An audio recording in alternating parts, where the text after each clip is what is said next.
Hey everybody, Mr. Mack here. We're looking at the last page here in the logarithmic function 6.2 worksheet, and we're graphing in this one. So we're going to graph a logarithmic function, and we can see if we can understand how that relates to the exponential function. So before we do the logarithmic function, why don't we go ahead and graph the exponential function here that we've been working with from 6.1. So let's put in our anchor point 0, 1, and then we're going to put in some positive values for x and a couple negative values. And if I put 1 in, 2 to the first is 2, and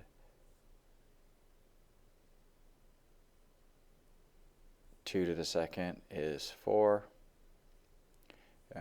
2 to the third is 8, and these are what we did from the last section, so I'm not going to spend too much time with this. Negative 1, 2 to the negative 1. Okay, so just remember when we do 2 to the negative power, we can write that as a positive by taking the reciprocal of that base. So that would be 1/2. So negative 1, 1/2, and then negative 2, that would be 2 to the negative 2, and that's 1/4. Okay, right there. And we get our curve, something like that. Okay, so it's all real numbers for our domain. Our range is 0 to infinity. It's continuous. Anchor point 0, 1. We have an horizontal asymptote at 0 at y equals 0. So we have this log function now. Let's get the right brush. So we have y equals log base 2 of x. And let's rewrite this to take it back to exponential function. We could work with this, but without doing this, but I think if we say we have a base 2 here, and the y is the exponent, so this is 2 to the x equals, 2 to the y equals x. This is the equivalent form as an exponential function. Now it might be a little easier to substitute values here for x and y. So let's put in some values for y now. So let's try 0 for y. So if I put 2 to the 0, that would be 1 for x. Okay, let's try 1 for y. So 1 for y, that would be 2 to the first, 2 to the first, and that would be 2 for x. So if I put 1 in for y, I get 2 for x. You notice what's happening here. Okay, so if I put in 2 for y, that would be 2 to the second. Well, that would be 4 for x. Okay, so what we see here is that y log base 2 of x and y equals 2 to the x power are inverse functions of each other. And inverse functions will switch the x and the y in our table here. So we're going to get 8, 3, and we'll see the same thing here. If I put in negative 1 for y here, 2 to the negative 1, that's 1/2 for x. So we're going to get 1/2 for x, and then if I put negative 2, I would get 1/4 for x. So let's plot those points. Let's see, let's use, maybe we'll use this color. So we've got 1, 0, 2, 1, 4, 2, 8, 3, and negative 1. Let's see, what else do I have here? 1 half on x, 1 half negative 1, and then 1/4 negative 2. Okay, so let's get a different pen here. It's hard for me to draw this. I think you guys could see this curve. I kind of missed it on that one. Let's try it again.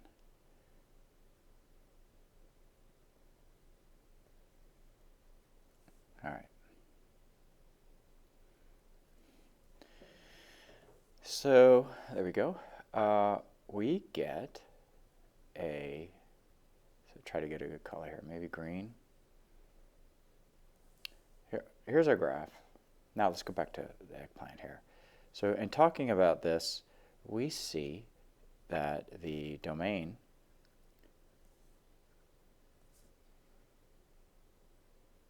for our log function here is going from 0 to infinity. And now our range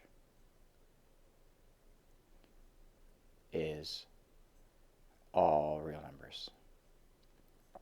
0 and negative infinity to infinity. And instead of having a horizontal asymptote now, we have a vertical asymptote. And so it's this vertical line right here through 0. So that's x equals 0.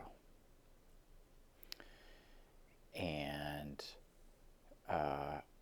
if we see the exponential function here, the values for our domain and our range flipped, right? So domain for this one is negative infinity to infinity, and this is what we did before, right? Range is 0 to infinity. Well, see how these switched here? The domain is the same as the range for these two functions.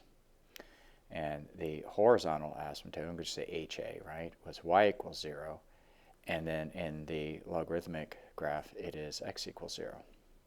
One other very interesting thing that we see with inverse functions is a line of reflection here. So the line of reflection, we can see where is the midpoint between these two corresponding points. It's right there, and then we have one right here, and then this one is here. So between these 2 points, and then between these two, it's something like that. And so when we draw that line, what we end up getting is, that was not what I wanted. What we end up getting is, let's get that green back, is a line right here. And the line is y equals x. And this is our line of reflection.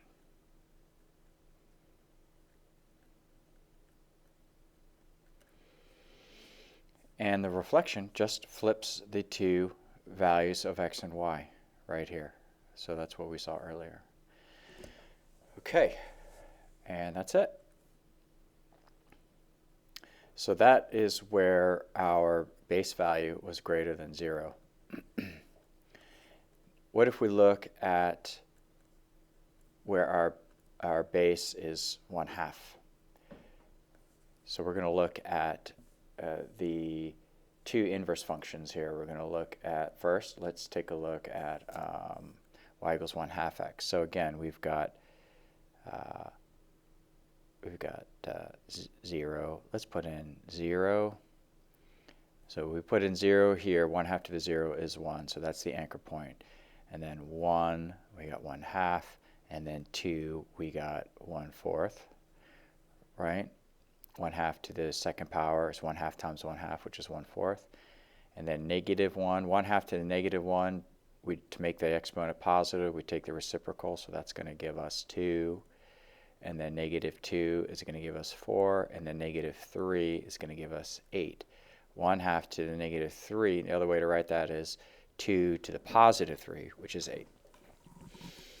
Okay, so negative 3, 8, negative 2, 4, negative 1, 2, and then we got 0, 1 is our anchor point, 1/2, and then 2, we got a quarter, and we've got this. This is a decay function here. It's getting smaller and smaller as x gets larger. Okay, and then we know that domain is all real numbers here, negative infinity, and the range is 0 to infinity, and we have this horizontal asymptote here at y equals 0. It's continuous. Now, if we look at the log function here, and I want to rewrite this as an exponential function, I'm going to say 1/2 to the exponent y, because that's how our log is defined, equals x. And I can put 0 in for y here. Okay, anything to the 0 power is 1. And then if I put 2, let's put in 2 and let's put in 1 and 2 here for y. So if I put 1 in for y, I get 1/2. 1/2 to the 1 is 1/2. If I put 2 in here, 1/2 to the 2 is 1/4. I hope you see the same pattern here. We are switching the x and y values. So if I put in -1, -2, and -3, we're going to get 2, 4, and 8. Again, I'll put -2 in for you so you can see 1/2 to the -2 equals x, and then I can write this as a positive by taking the reciprocal, so that'd be 2 to the 2nd, and that's 4. Okay, so let's plot these. We've got 8, -3. I've got 4, -2, 2, -1,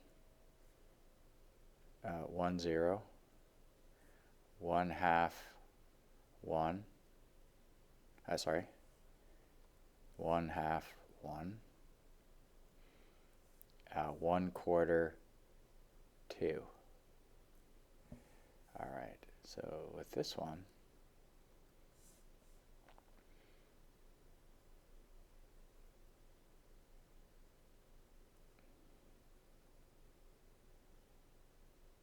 it's going to look like that.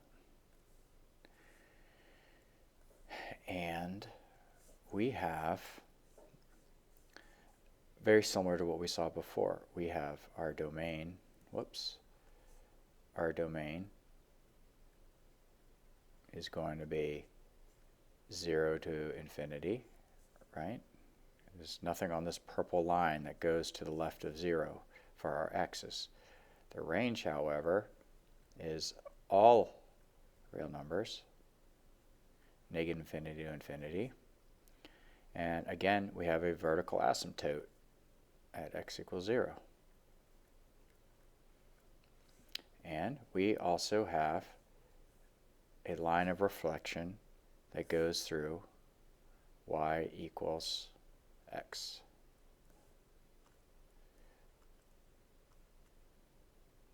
And that tells us that it is an inverse function. These two. Okay. Well, it's very interesting. So I hope that makes sense.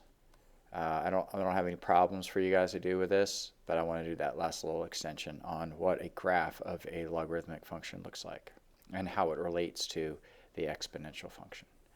All right, everybody, I hope that makes sense. Talk to you later.